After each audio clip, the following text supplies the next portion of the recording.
All right. So, hi everybody. I hope you're all doing absolutely fantastic, which is what I always try to say. I haven't done a live here on Instagram for ages and ages, so I thought now is the time. Now, most of you have probably noticed that I'm not doing too many live streams right now, and the reason for that is because, well, I have all my computer equipment and all of my recording equipment and everything down in my new office, which is about maybe 5 kilometers away from here. And that would be easy. I could just pop down there and do live streams if it weren't for the fact that we are still under some movement restrictions, especially at nighttime. So I haven't been able to do live streams on YouTube or Facebook like I normally do. But I just realized that I have a mobile phone, so I can do a live stream here on Instagram quite easily. How are you all doing? It's really great to be here and to see. We already have 310 people here watching, which is amazing. Before I start taking any questions here, I wanted to tell you as well, I had a lot of questions about the dogs, about where Molly and Patchy is and why they're not in the videos anymore. And it's partly connected to the fact that I've moved down to my studio down in Banyoles. It's a little bit harder to bring the dogs down there. But the main reason is that Molly has been pregnant. All right, and Patchy is the father. So Molly has been pregnant for the last 3 months, and in order to not stress her and disturb her, we've sent Patchy away to my mother-in-law. So she has been taking care of Patchy, and Molly's poor connection. There we go.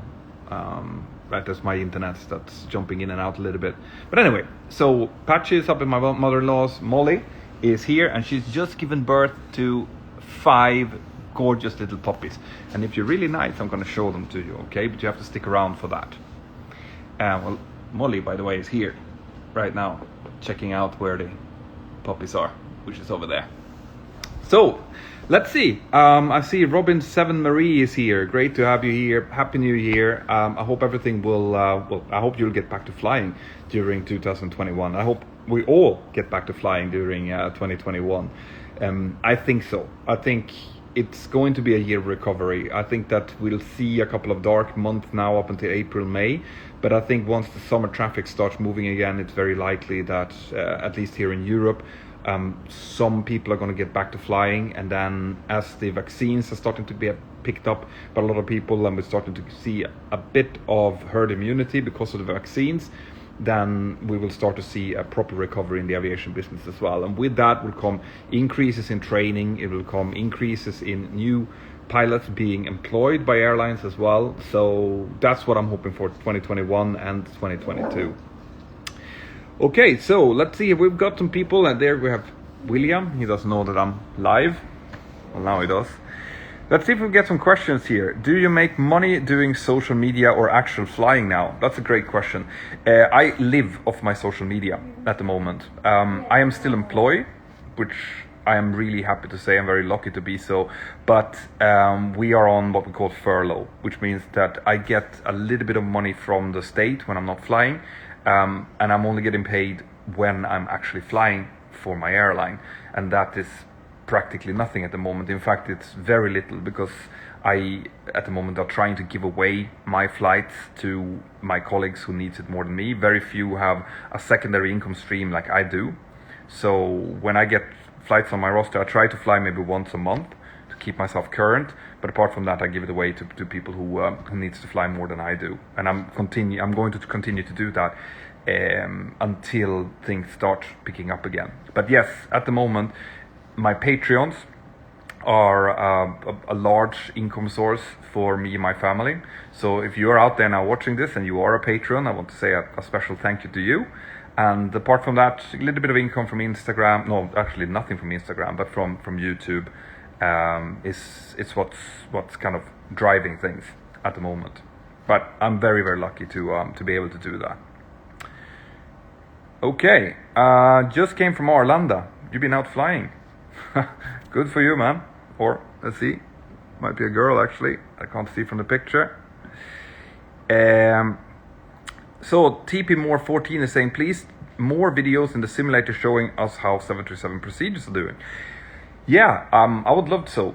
do that. But unfortunately, obviously, with the COVID thing, with the limited possibility to move, I can't go traveling to simulators. So unless I find a simulator in the very, in the close proximity here in this Barcelona area, I won't be able to do so until the restrictions are lifted. But yes, it is definitely my intention to do so.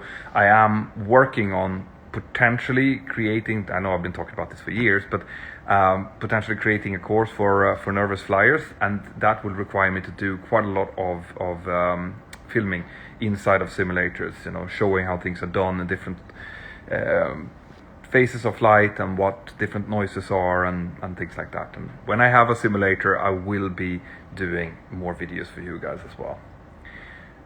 Right, let's see more questions here. There's loads coming up. Good evening. Is it difficult to maintain currency during these travel limited times? Yes, it is. There's no question about that. The more you fly, the more trained you are, the more current you are, the more current you feel. The less you fly, the harder it is. So it puts more kind of emphasis on the professionalism of each and every pilot to sit down and dry fly. I'm actually going to take a few hours tomorrow to sit and look through my manuals and just sit down in a chair somewhere and just think through, okay, so I get into the cockpit, then the first thing I do is this, and then this is happening, and then I have to check this, and just go through a flight mentally a couple of times a week to kind of keep yourself current. And then you have the mandatory training that you have to do. In my company, you have to have flown at least 2 sectors every 30 days. If that's not the case, then you need to fly with a line trainer, which I'm going to have to do now, because I haven't flown for a month and a half almost. So there are some limitations to that, and then you have your recurrent training and everything going through. But the airlines are very, very aware of this, and they look after their pilots. We do online seminars, we do courses that we are enrolled into that we need to go through to computer-based training, CBT, things like that. So we know that this is an issue, and we are dealing with it. What is your favorite non-Boeing airliner? At the moment, I have to say that's probably the Airbus 350. I think it's a gorgeous aircraft. I've been flying on it as a passenger, which was really cool. But yeah, that's the one. Now, of course, going back historically, you all know that I love the Concorde. And now I'm looking into the Boom that's coming. That's looking really, really promising. So if you're a Boom executive out there and you're watching this and you need someone to come and test fly, then just, give me a call. I'll be waiting. What airline do you work for? Well, since I haven't answered that question on social media for 5 years, I don't think I'm going to do that today. And the reason for that is because that's kind of a deal that I have with my airline, that I don't speak about them, nor do I show them on social media. The simple reason that I'm not a spokesperson for my airline, and I don't want to come across as a spokesperson for my airline.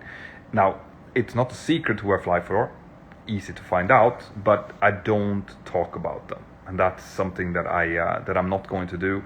Not now, not ever. Did your airline buy some 737 MAX? And if so, are you going to make the type rating for it? Greetings from Italy. Yes, my airline has bought quite a few 737 MAXes, and there's no new type rating needed. The type rating that I have, which is the 737-300 to 900 at the moment, covers the MAX as well, but there is difference training.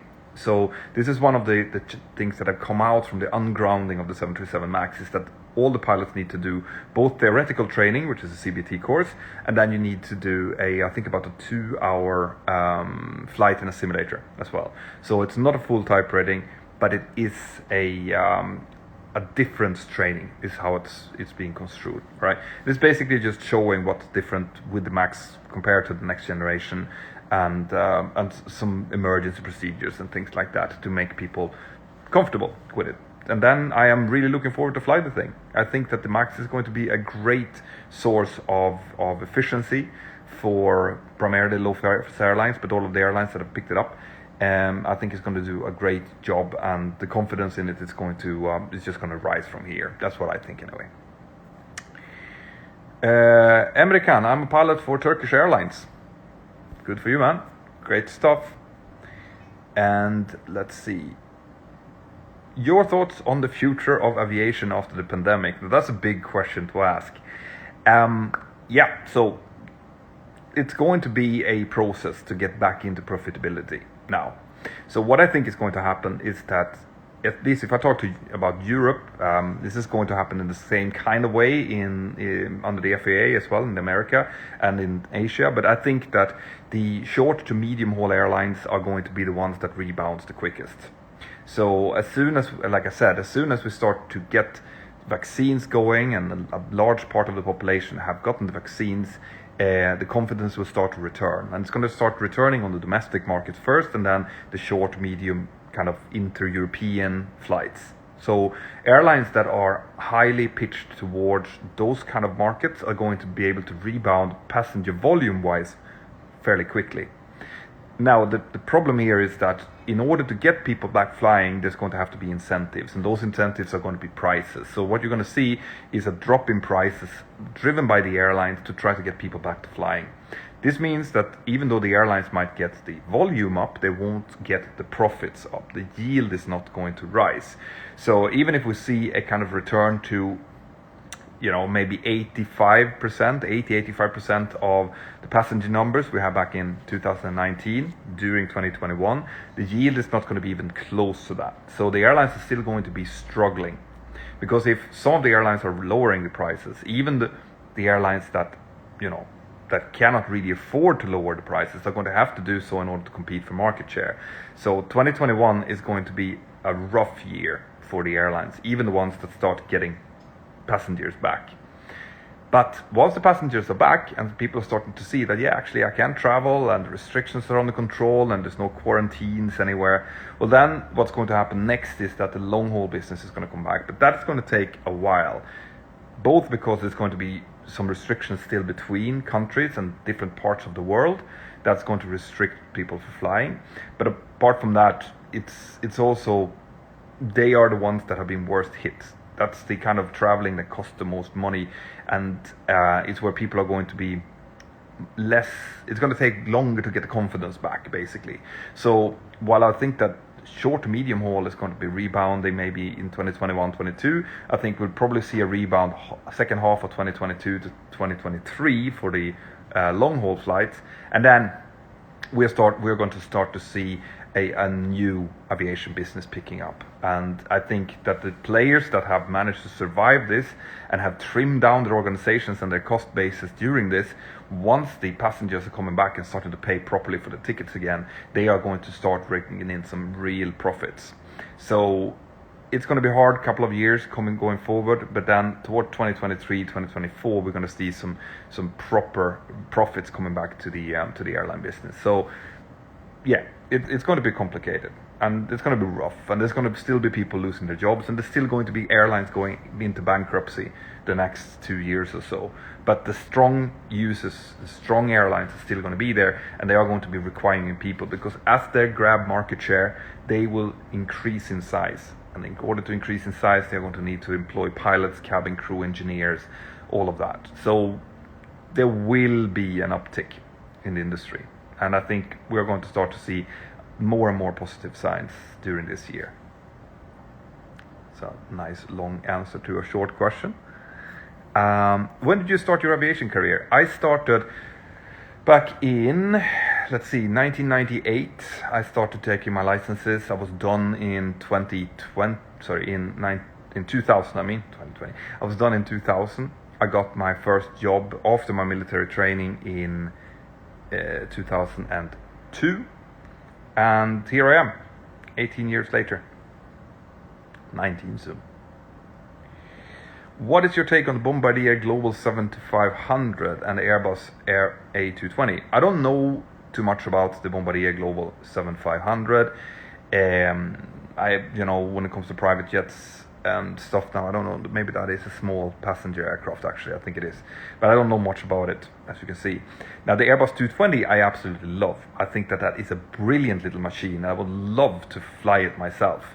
It's like the Bombardier C series, like it used to be called. It was always a great aircraft, and now it's actually fitting nicely into a market size, a market fit that is, I think, is going to be bigger. I think we're going to see airlines going for slightly smaller aircraft. We're already seeing it.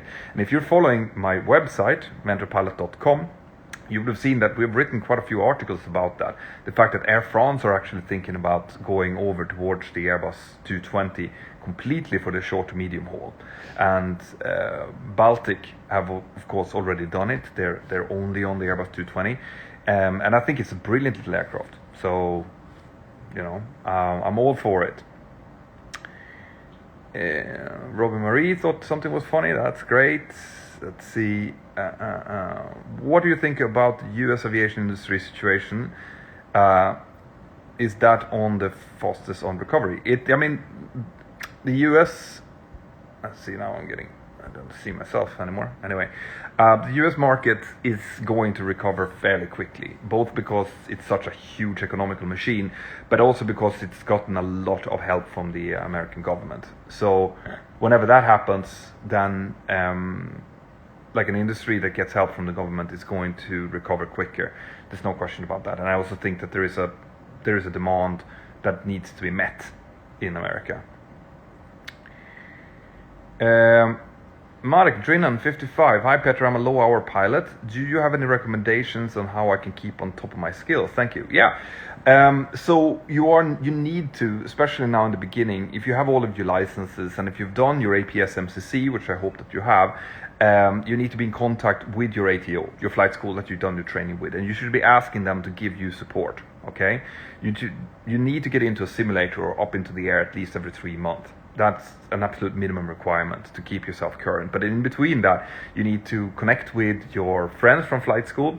You need to sit down and have Zoom meetings or whatever, and have set up topics that you need to discuss, maybe ATPL subject topics, and then keep on working together, asking each other questions, talk about aviation, do dry flying as much as you can, but do get in contact with your flight school. It's really, really important that you do so during the downtime now, because the airlines, when you come to ask for your first job, they will be asking what you have done to keep yourself current during this time, and you better have a good explanation to it,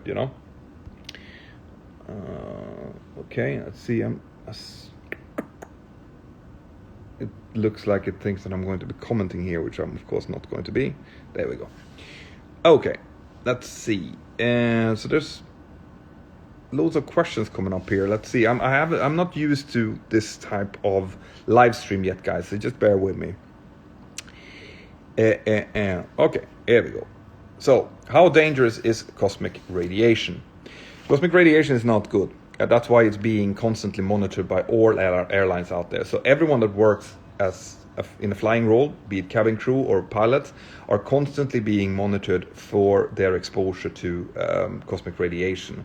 It is worse if you fly long haul over the poles, because the cosmic radiation is higher up there. The higher you fly, the more radiation you get. So there is a maximum quota, and when you reach that maximum quota, you're actually taken offline. Okay. Now, in normal airlines, that just never happens, right? You've never reached that quota. But if you, for example, become pregnant, if you're a female pilot or a cabin crew and you become pregnant, in my airline especially, you take it straight offline immediately then, because the quota for an unborn fetus is much lower. Okay. So this is something that the airlines know about, that it's taken care of, that is being monitored, and over a lifetime, these quotas are set so that even if you work for a lifetime, it shouldn't increase your risk, for example, of cancer and stuff. And there are quite a few studies made on this, and they're a little bit inconclusive at the moment. So we shall see. But that's a great question, actually. More questions. When will you come to India? Well, it's not in the foreseeable future the way it looks right now, because with the travel restrictions, I don't really see that happening. However, I do know that I have a lot of followers both on Facebook, Instagram, on YouTube in India. So I would love to come there at some point and maybe do something. Maybe a meetup at a flight school or a university or something like that. Once the threat of COVID is over, so that will definitely happen.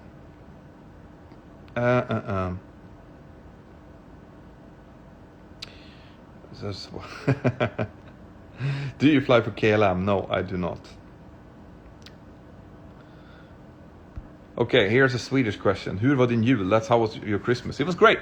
I was here together with my closest family and my mother-in-law, which is kind of part of the little bubble of people that I can, interact with right now.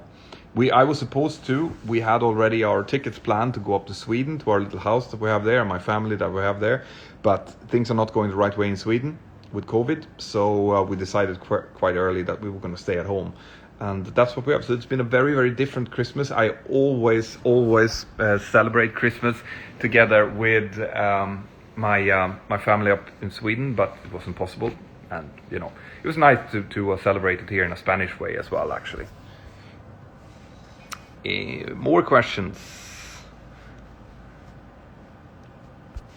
Okay, so this one is coming quite often. How did you fund your pilot training, and did you go for modular or integrated? So I was very fortunate. When I knew already when I was 14 years old that I wanted to become a pilot. And something I tell to everyone, and if you're a young person out there, you should be listening to it, is that when you are really young, as in if you're 14 years old or 12 years old or whatever it is, and you want to become a pilot, well, what you have on your side is time, right? You have the possibility to start researching the best way for you to go forward. And that's what I did. So when I was 14, I realized that in Sweden, there is a government-sponsored program. Right now, it's actually 2 of them. So I started, trying to figure out what do I need to do in order to get into that sponsored program. I found out that I needed almost perfect grades. So now I knew exactly what to do. I needed to work my butt off in school, which is what I did.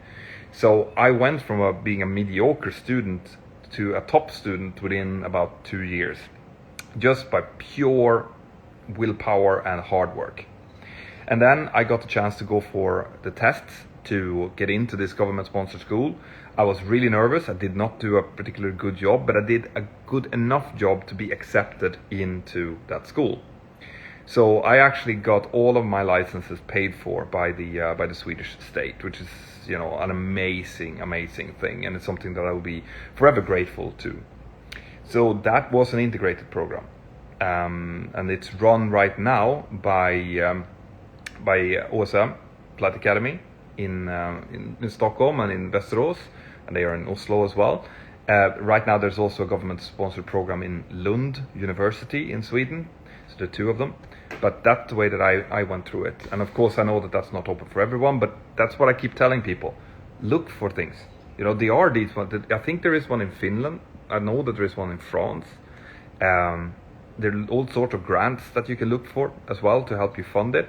So there are ways around it. But if you don't have access to money, which most people don't, then you should be looking into the modular path and start saving up for your flight training. Try to save up as much as possible. Do not use mortgages or loans if you can avoid it, and then make it, let it take a few years, especially if you're young. It doesn't matter, okay? If you get out of it by you having worked at a gas station or McDonald's or wherever it is, and you've used all of your money towards flight training, and when you're done, at least you don't have any mortgages, and you can go maybe to fly for rescue services or go down to Indonesia and fly for some company down there that doesn't pay you much but gives you flight experience. There are many possibilities that you have if you're not stuck for money, basically. And I know that might sound easy, and it's not easy, but nothing that's good is easy in this life. Okay, there's someone asking about my thoughts on the Dash Q400. I don't have much thought about that. I think it's, from what I can understand, once they sorted out the problems with their landing gear, which they had a few years ago, it's a brilliant aircraft. Short haul, high winged, turboprop aircraft, seems very efficient, very quick. So yeah, it's good.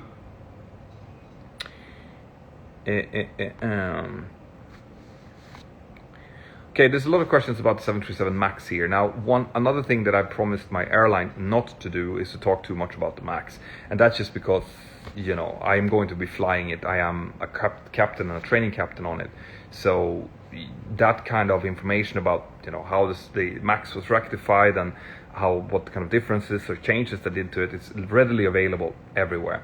I'm not going to go into it if I can avoid it. Okay. Have you ever been to Ecuador? No, I have not. I'd love to go to South America. I've never been to South America, actually.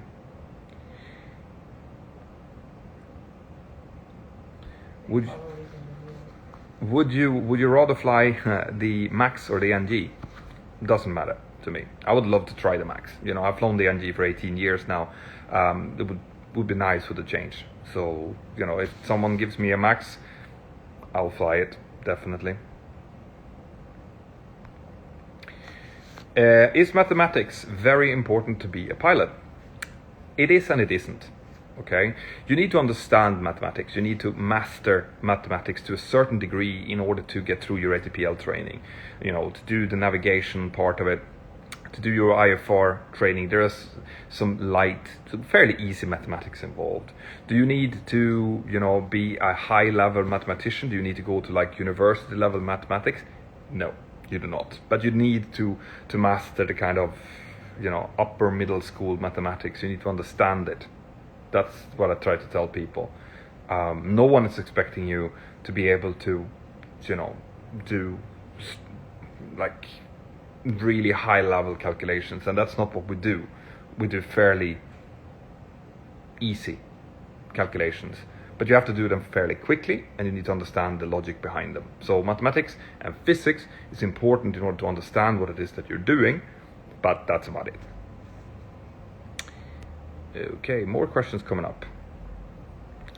So, business aviation after the pandemic, the Global 7500. So once again, I don't know the Global 7500 that well, but business aviation is here to stay. Okay, if you talk about business class travel, that's probably going to come down a little bit when the companies realize that they don't have to spend that much money on travel. They're not going to do that, so it's going to come down a bit. But they are also going to start realizing soon that you can't do everything over Zoom. Some things you have to do in person. So it's going to rebound. Now, private jet flights, I think, is going to continue to be bigger after the pandemic because as many people have started to get a taste for it now during the pandemic, that they had to use private jets because normal jets wasn't available. They are going to continue to use it after. So I think this was actually a good thing for the private jet market, but that stands to be seen. Man, there's someone really interested in the Global 7500 here. Please don't ask your question multiple times because it just fills up the question room here. I think I've covered most of the things. What happened? Oh man, so there's people going into this ATPL questions. Now, I should tell you that the last time that I was studying for my ATPL exams were 20 years ago now. So I wouldn't go for my kind of responses to ATPL questions. But what happens to the air temperature as it passes through the venturi of a carburetor? It cools down. Okay, that's why you get carburetor ice. So the pressure lowers because it goes through the venturi part of the carburetor, and when it does, it cools down. And if you're going through a layer of moist air, for example, it can start building up ice inside of the carburetor, which is why you on like a Cessna 172 or a Piper PA-28, for example, have to pull the carburetor ice as you are descending, and you're taking throttle off. Okay, more questions. So, recommendations for commercial certificate.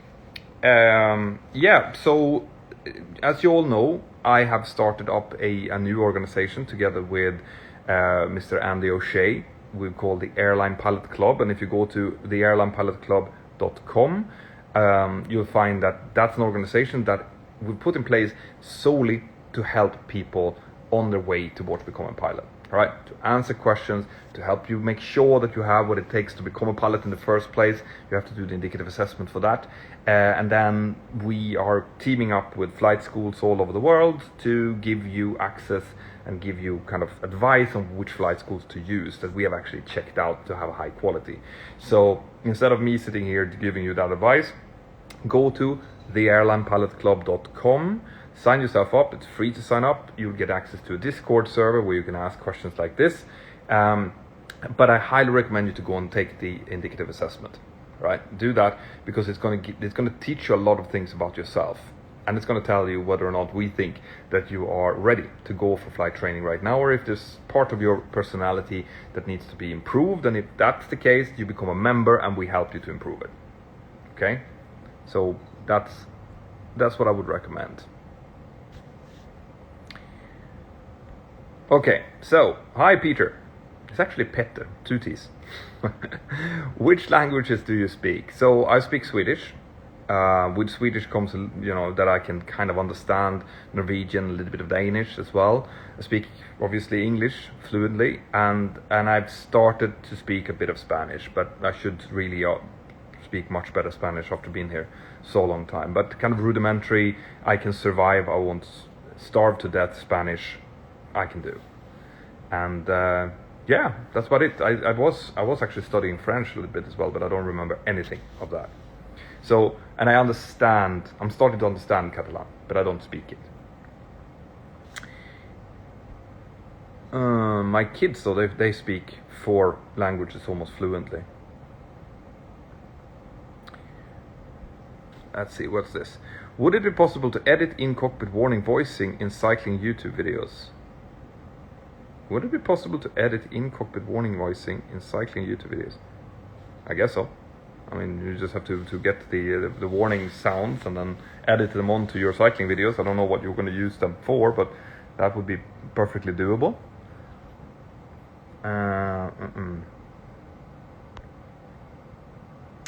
Have you ever seen St. Elmo's fire? If so, how is it? Yes, I have, right? That happens quite a lot during the autumn when it's, when there's more hours of darkness outside, and it tends to still be fairly warm, so there's a lot of thunderstorm activity. If you fly close to thunderstorm activity in cloud, there's a lot of electrical charge in the air, and that is what's causing the St. Elmo's fire. And when it's really, really intense, it's very cool. If you've ever seen one of those globes, the globes that you can touch and it kind of looks like lightning that's coming up towards your hands, that's how it looks. But it's covering the cockpit windows and sometimes the wings as well, and the inlets to the engines. So yeah, it's pretty cool.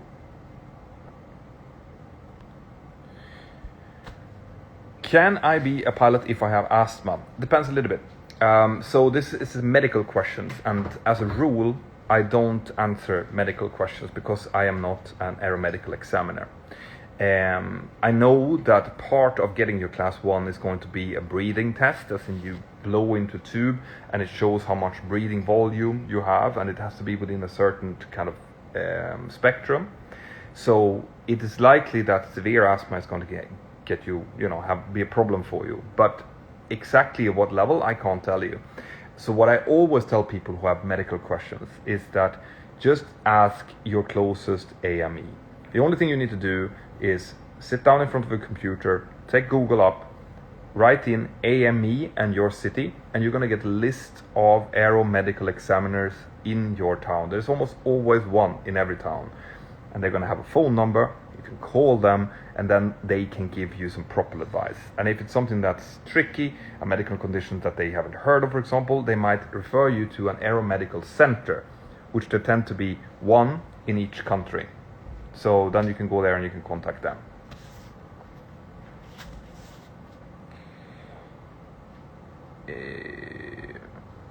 So there's more questions here about color blindness. I have to say exactly the same there. There are different rules in different countries. For example, color blindness is less of a problem in Australia and in New Zealand than it is in Europe, but this might be something that is changing.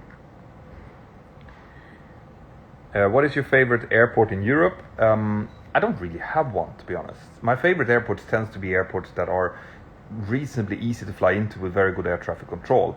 And if that's what you're going to go for, then Malta is at the top of my list, because they have a nice long runway, they have ILSs from each direction, there are no mountains around, so it's a great training airport. You fly into there, there are some tips and tricks that you can do. They give you shortcuts so you can practice energy management, but you always have proper margins as you're coming in as a training captain. That it's very appreciated. But then you have places like Perugia, which is beautiful but really tricky to fly into. I love flying into Skellefteå because I overfly my old home city of Örnsköldsvik, so I get to see that from above. That's beautiful. I love landing in Västerås because that's where I did my flight training, and it's very cool. You know, so the different things that makes airport nice to fly into. Stansted is good because their traffic control is excellent coming into to the London area.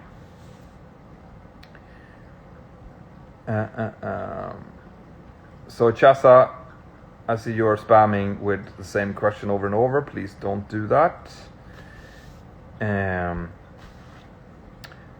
Hi Captain, what is the taxiing speed when you exit the runway? Right, so it depends on what kind of exit it is. If you're a high-speed exit, you can have as high as 60 knots.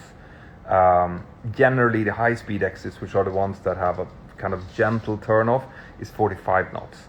But if it's a 90-degree turn-off, then it's standard as for every turn, and it's 10 knots. So high-speed turn-offs, aim for about 45 knots, and if you have higher than that, it's not really comfortable anyway. You don't want it to be kind of hurling towards a taxiway at higher speeds than that.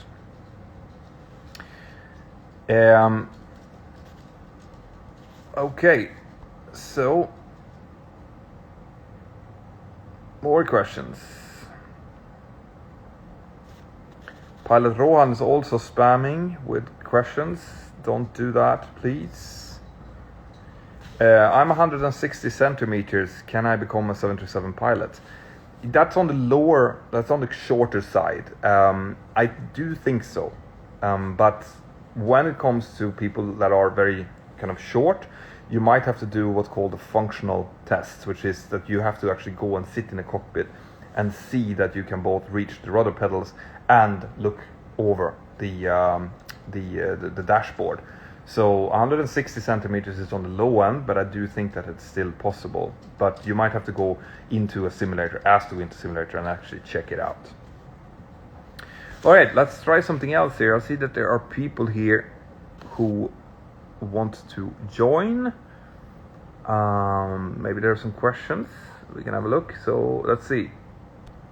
Andreas Lopez is asking to come in. So let's see if he joins up. Take that away for now. There we go. Let's see if Andreas is around. Andreas, can you hear me?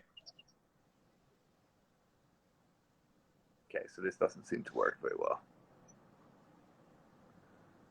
So people are asking what I think about Tel Aviv. I actually haven't flown into Tel Aviv yet. That will probably happen soon. Okay, so that did not work.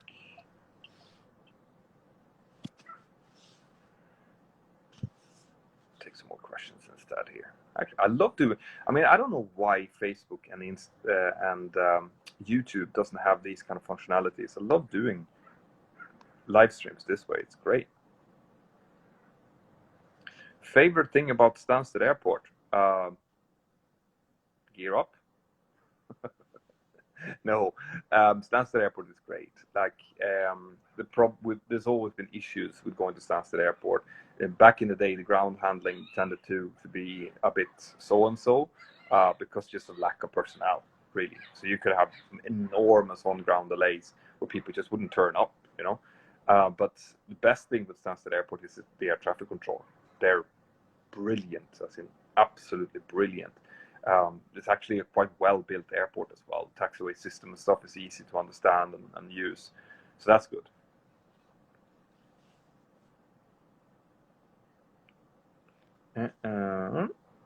Okay.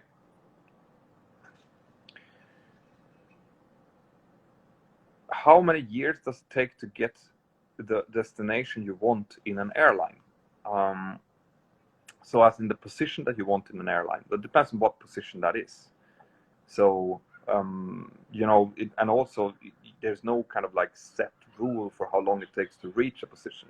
If you're in an airline that is really quickly expanding, well then it's, you know, you're going to be able to go through maybe your first officer ranks and into your captain rank within 4 years.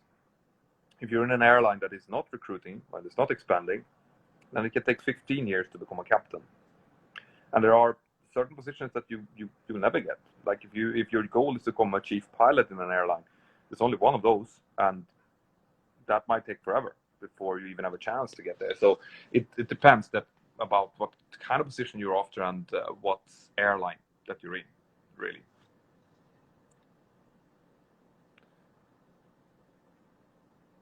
Okay, let's see. Best layover in your life. I think I have one here. Let's see if I... There we go. Best layover in your life. Seattle, I think. The thing is, I work for an airline that doesn't do layovers, so it doesn't happen very often.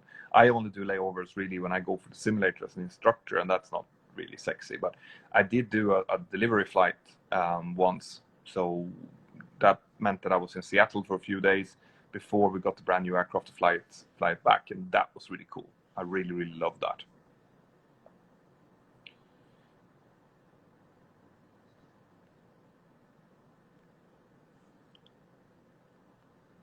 And Pilot Rohan, I don't know why you keep asking about St. Elmo's fire. I did answer that about 5 minutes ago. Okay. Have you ever flown to Turkey before? No, I haven't. In my airline, we don't fly to Turkey at the moment, so I haven't flown there. Not as a pilot, anyway. I think I might have flown through Turkey. I'm not sure, as a passenger, but no, I have not flown there as a pilot.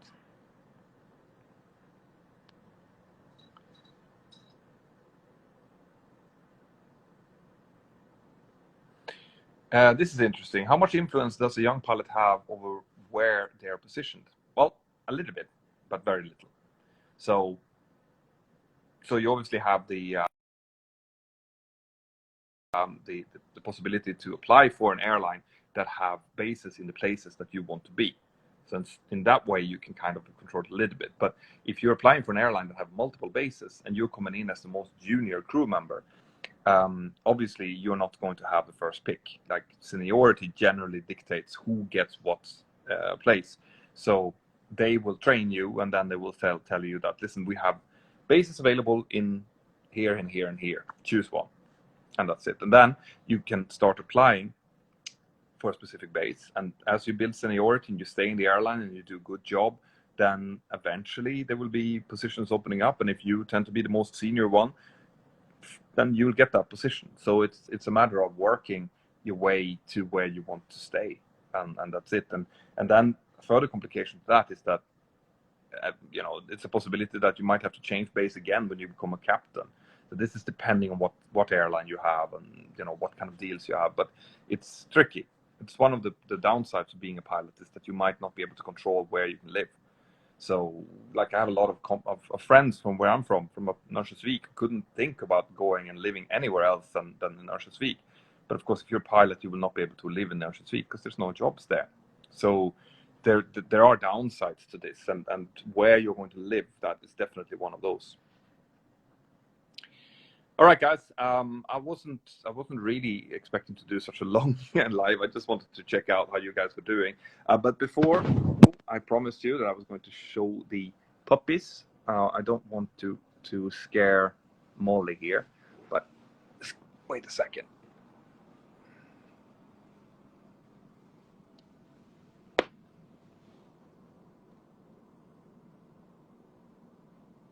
There they are.